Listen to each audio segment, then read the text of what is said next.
আমরা আত্মা এবং দেহের সমন্বয়ে গঠিত। দেহ যেভাবে রোগাক্রান্ত হয়, আত্মাও এভাবে রোগাক্রান্ত হয়। দেহ যদি রোগাক্রান্ত হয়, চিকিৎসা করতে হয় অভিজ্ঞ ডাক্তারের মাধ্যমে। নিজে নিজে চিকিৎসা করতে গেলে অনেক ক্ষেত্রে উপকারের জায়গায় ক্ষতি হয়েছে।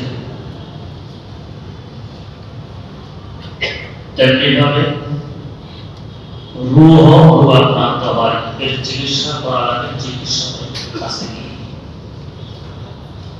নিজে নিজে করতে গেলে অনেক সময় উপকারের পরিবর্তে ক্ষতি হয়।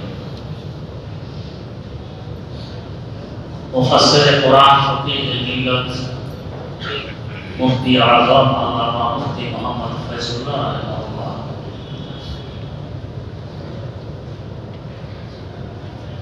দেখতেন যে মসজিদের সামনে যে মুসল্লিরা জুতা রাখে, আমাদের দেশে তো আমরা জুতা হাতে করে ভিতরে ঢুকি,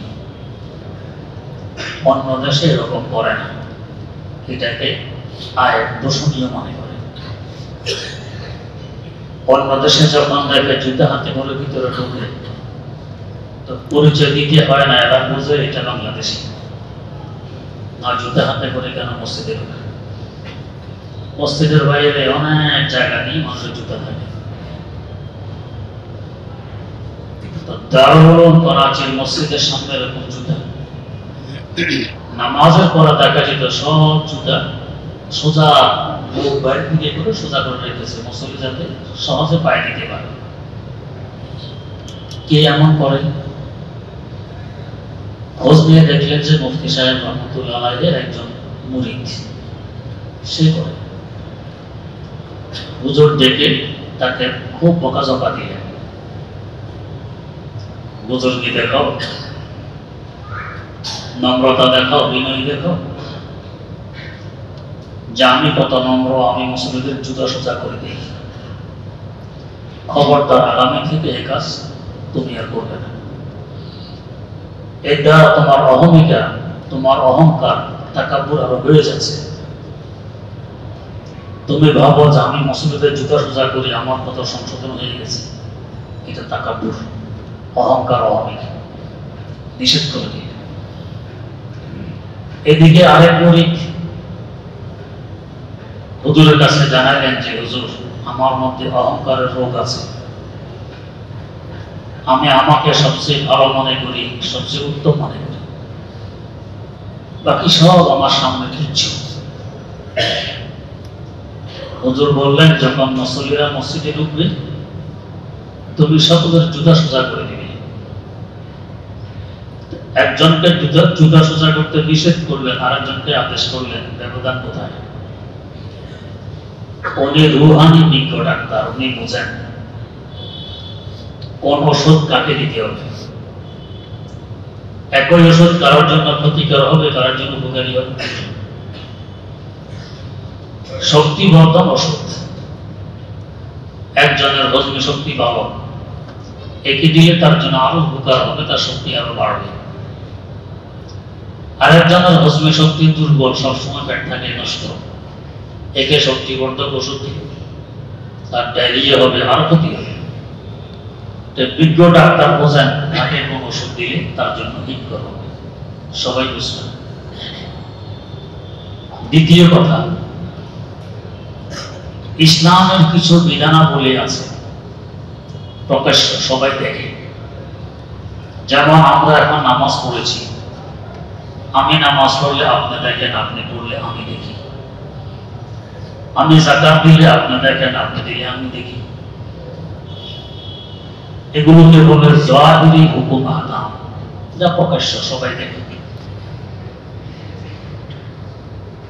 যাহিরি হুকুম আহকাম কিছু আছে ফরজ, কিছু ওয়াজিব, কিছু সুন্নতে মুআক্কাদা, কিছু সুন্নতে গায়রে মুআক্কাদা, কিছু হারাম, কিছু মাকরুহে তাহরিম, কিছু মাকরুহে তানজিহ। তেমনি ভাবে ইসলামের কিছু বিধান আছে অপ্রকাশ্য, দেখা যায় না, বাতিল। যেমন বিনয়ী, অন্তরের সাথে সম্পর্ক রাখে। আমার মধ্যে বিনয় আছে কি নেই এটা আপনি বুঝবেন না, কিছু আলামত চিহ্ন আপনি পাবেন। হতে পারে আমার মধ্যে অহংকার আছে অনেক, প্রকাশ করে বিনয়ী, আপনি তো বুঝবেন না। তো বাস্তবে আমি আমাকে সবচেয়ে নিম্নমানের মনে করি কিনা এটা সম্পর্ক আমার অন্তরের সাথে। তেমনি ভাবে অহংকার, ভিতরে আছে অহংকার, দেখাই বিনয়ী, আপনি দেখবেন না সম্পর্ক অন্তরের সাথে, এটা বাতিনি আমল। হিংসা, আমার ভিতরে হিংসা আছে কিনা এটা আপনি বুঝবেন না, এটা আমার ভিতরে দেখা যায়, বাতিনি আমল। জাহিরি আমল যেরকম ফরজ ও ওয়াজিব আছে, বাতিনি আমল ফরজ আছে, ওয়াজিব আছে, সুন্নাত আছে, সুন্নাতে জায়েদা আছে, হারাম আছে, মাকরুহে তাহরিমি আছে। যেমন হিংসা করা হারাম, অহংকার করা হারাম, হারাম আছে। জাহিরি আমল যেগুলো নামাজ, রোজা, হজ, যাকাত, এগুলোকে শিক্ষক ছাড়া আমরা কোনোদিন ঠিকঠাক শিখতে পারবো? কেউ যদি 1000 নামাজ শিক্ষা বই পড়ে, বুঝে বুঝে পড়ে, ভালো করে পড়ে, জীবনে কাউকে নামাজ পড়তে দেখে, প্র্যাকটিক্যাল ভাবে তাকে কেউ নামাজ দেখাই, এই লোকটি সুন্নত তরিকা অনুযায়ী নামাজ পড়তে পারবে না? কখনো নয়। যখন লালবাগ পড়ি, আমাদের ওস্তাদ ছিলেন হযরত মাওলানা আব্দুল মজিদ ঢাকাবী হুজুর রাহিমাহুল্লাহ, আবু দাউদ শরীফ হুজুরের কাছে পড়েছে। হুজুরের ঘটনা শুনাইলেন, মেয়ে বিয়ে দেয়া হয়েছে, তো শ্বশুর বাড়িতে গিয়ে কিছু বাক্সা করে দেখাইতে হয় আমি কাছের।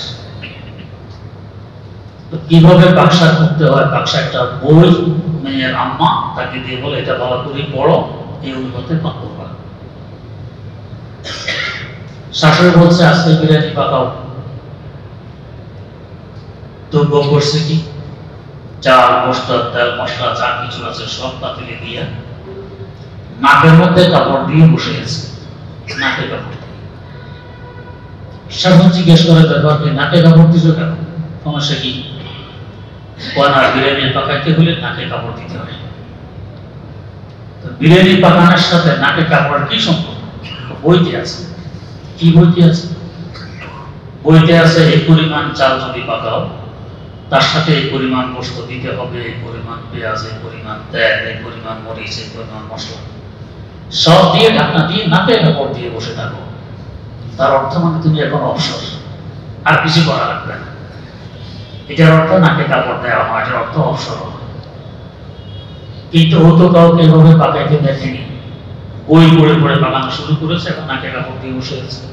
বিরিয়ানি পাকাইতে হলে নাকে কাপড় দিতে হবে। তো জাহিরি আমল যেগুলো যদি কাউকে প্র্যাকটিক্যাল ভাবে আমি করতে না দেখি, আমাকে প্র্যাকটিক্যাল ভাবে কেউ না দেখায়, যতই বই পড়ি আমি কখনো সঠিকভাবে এগুলো করতে পারবো না, না নামাজ, না রোজা, না হজ। এই জাহিরি আমল যার কাছে আমরা শিখি তাদেরকে বলি উস্তাদ। উস্তাদ ছাড়া এই আমল শেখা যাবে না। এবার আসুন বাতিনি আমল। জাহিরি আমলের তুলনায় বাতিনি আমল অনেক কঠিন।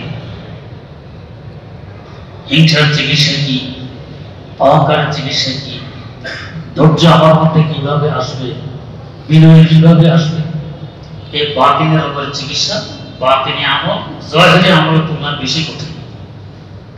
এই কঠিন আমলগুলোকে ওস্তাদ ছাড়া শেখা যাবে? কোনোদিনও যাবে না। বাতিনি আমল যার কাছে শিখি তাকে বলি পীর, এতটুকু বেশ কম। জাহিরি আমল যার কাছে শিখি তাকে বলে ওস্তাদ, শিক্ষক। বাতিনি আমল যার কাছে শিখি তাকে বলি পীর, তাকে বলি মুর্শিদ, এতটুকু বেশ কম। জাহিরি আমল যেটা ফরজ ওইটা ওস্তাদের কাছে শিক্ষা করা ফরজ। বাতিনি আমল যেটা ফরজ এটা ওস্তাদের কাছে শিক্ষা করা ফরজ।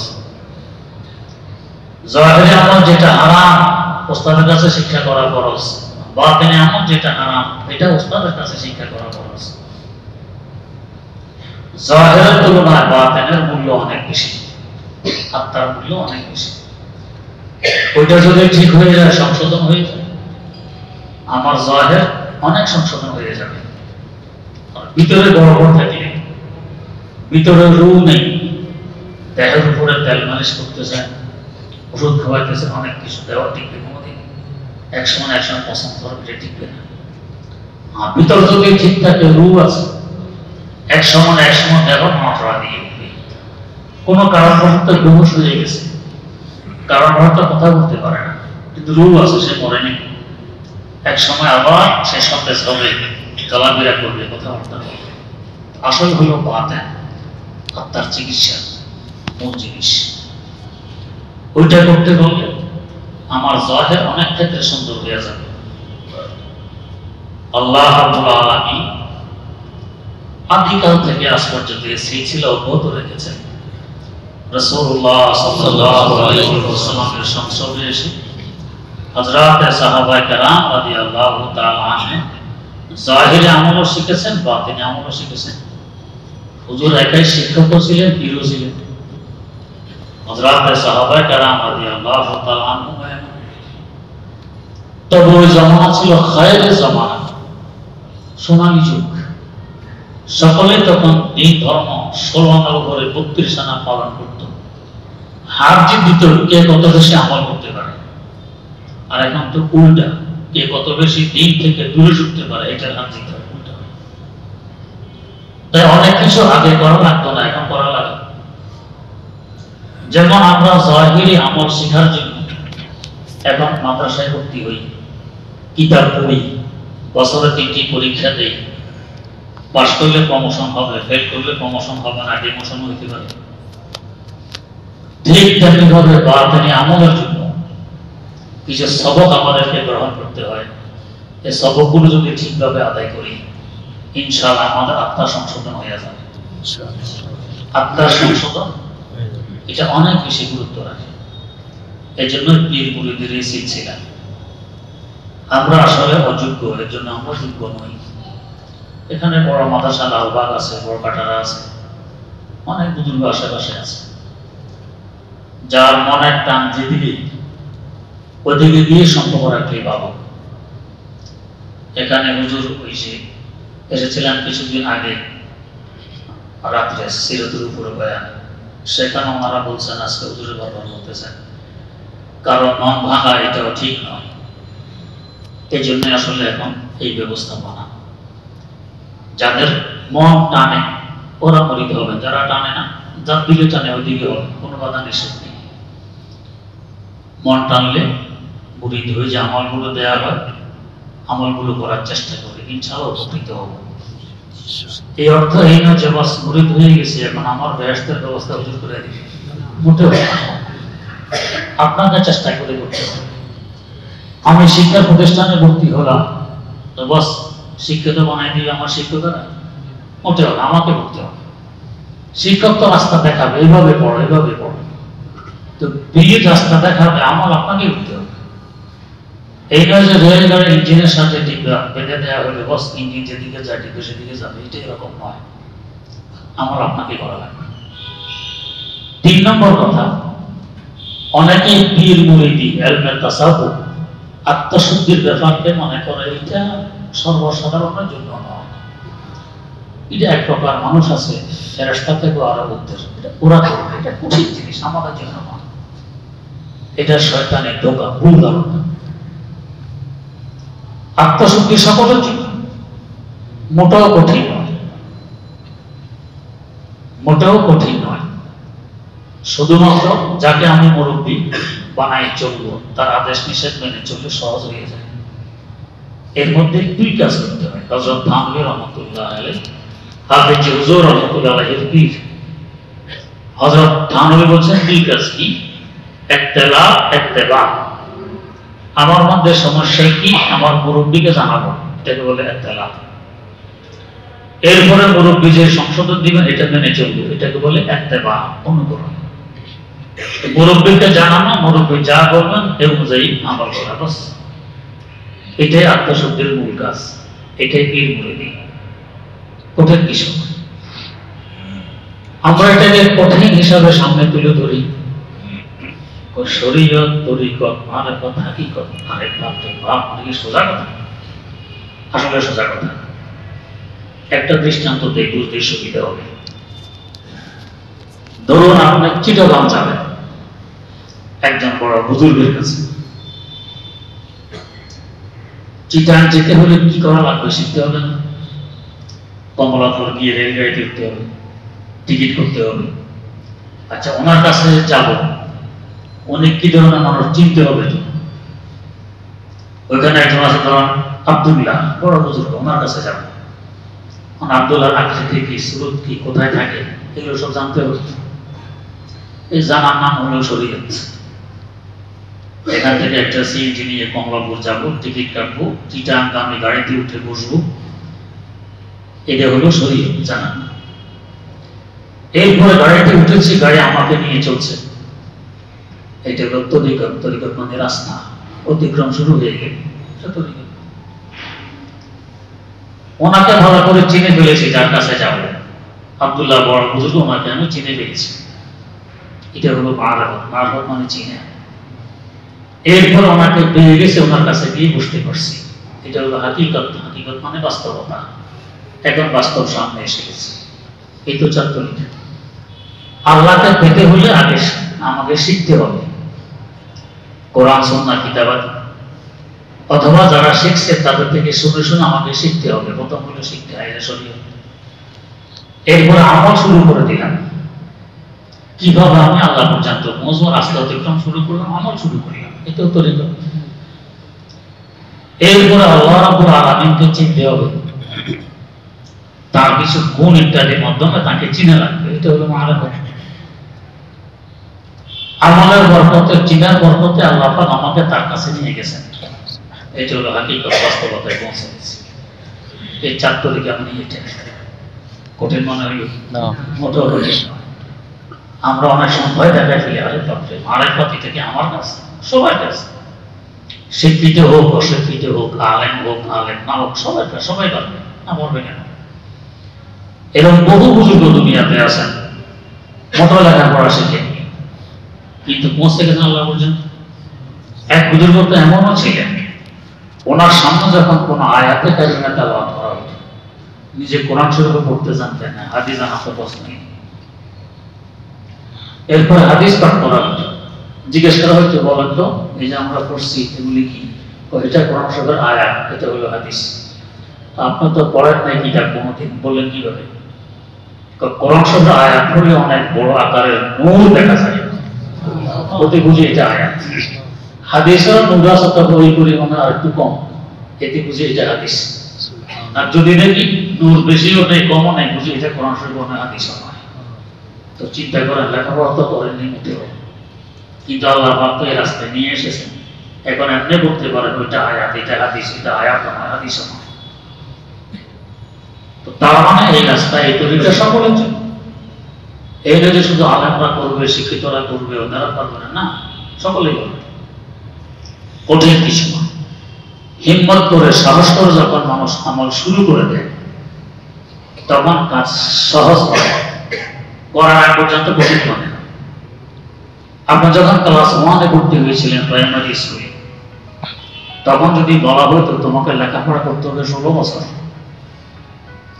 কত কান টানা খেতে হবে শিক্ষকের, কত বেত্রাঘাত, কত উপবাস থাকতে হবে, কত সফর করতে হবে, মা বাবা থেকে দূরে সরে যেতে হবে, কত লেখাপড়া করতে হবে, কত টাকা খরচ করতে হবে, 16 বছর লেখাপড়া, পাহাড় মতো মনে হয়। আরে বাপরে বাপ, এটা কি সম্ভব? বেত্রাঘাত, কান টানা, বিদ্যুতি, এত টাকা খরচ করতে হবে, এটা সম্ভব? লালবাগ কোনো ছাত্র ভর্তি হইতে আসে, ডাকে হুজুর বলতেন 24 মণ ডাল খেতে হবে, পারবি? ছাত্র তো বলে খেতে সব না, 24 মণ ডাল আমি কিভাবে খাবো? কারো কাছে একদিনে নয়, তোমার পুরা লেখাপড়া জীবনে। তখন তো বোর্ডিংয়ে ডালে দেয়া হতো, তার কিছু ছিল না, আর্থিক দুর্বলতা ছিল, মাদ্রাসার ডাল। আমাদের সময় একবেলা শুধু ডাল, আরেক বেলা তরকারি দেয়া হতো। তো পুরা লেখাপড়া জীবনে শুধু হিসাব করে বলেন 24 মণ ডাল খেতে হয়, তো বল পেয়ে যায়। আমাদের এক ছাত্র অসুস্থ, গেছে ডাক্তারের কাছে, তো ডাক্তার বলল যে তেমন কোনো ওষুধ আপনাকে সেবন করতে হবে না, 2 মণ টমেটো খেতে হবে। এই ঘাবড়ে গেছে, তো স্যার বলেন কি 2 মণ টমেটো? একদিনে খাবেন, আস্তে আস্তে খাবেন, পুরো মৌসুমে 2 মণ খাবেন টমেটো। আস্তে আস্তে। তো কাজ যখন শুরু করবেন আস্তে আস্তে দেখবেন সহজে আপনার শেষ মাথায় পৌঁছে যাবেন, এর আগ পর্যন্ত ভয় লাগবে। তাই বুজুর্গান দিন বলেন, কো কাম কো খুদ কাম পহচা দেতা হ্যায় अंजाम तक, इब्तिदा करना है मुश्किल इंतहा मुश्किल नहीं, सख्ती ये राह से न डर, एक जरा हिम्मत कर, गांव में जंग रहना है मुश्किल रास्ता मुश्किल नहीं। অপেক্ষা করা, খাপানো এটা কঠিন। যখন পথ চলা আরম্ভ করে দিব এখন দেখি সহজ হয়ে গেছে, মোটো কঠিন না। গাঁव में जंग रहना है मुश्किल रास्ता मुश्किल नहीं। অপেক্ষা করা কঠিন, কাজ শুরু করে দিলে আর কঠিন হয়। তাই বলেন সত্যি যে রাহ সে না ডর, এক জরা হিম্মত কর। রাস্তার কঠিনতা দেখে ভয় পেল না, একটু হিম্মত করো, সাহস করো। জরা জরা মানে জানে, এক জরা হিম্মত কর, गांव में संग रहना है मुश्किल रास्ता मुश्किल नहीं। রাস্তা মোটেও মুশকিল না, কঠিন। কিভাবে সহজ হবে? वो काम को खुद काम पहचान देता है अंजाम तक, কাজকে কাজে শেষ মাথায় পৌঁছে দিবে, কাজে আমাকে শেষ মাথায় পৌঁছে দিবে কাজ করো। इब्तिदा करना है मुश्किल इंतहा मुश्किल नहीं। শুরু করা কঠিন বানা হয়, শেষ মাথায় পৌঁছা মোটো কঠিন থাকে না। দেখতে না দেখতে দেখবেন মাস্টার ডিগ্রি অর্জন করে ফেলছেন, দাওরা হাদিস পাস করে ফেলছেন। আমার দাওরা হাদিস বছর থেকে 40 বছর হয়ে গেছে, 40 বছর। আমার কাছে মনে হয় প্রথম শ্রেণীতে মাস্টার ভর্তি হয়েছিলাম, হয়তো 2-2.5 বছর হয়ে গেছে এরকম লাগে। কিন্তু যাওয়া তো 40 এর আগে আর কত বছর হয়ে গেছে এরকমই লাগে। পথ যখন অতিক্রম শুরু করবো পথে আপনাকে টেনে নিয়ে যাবে গন্তব্যে, কষ্ট লাগবে। আল্লাহ রাব্বুল আলামিন আমাদেরকে তৌফিক দান করুন। আমিন।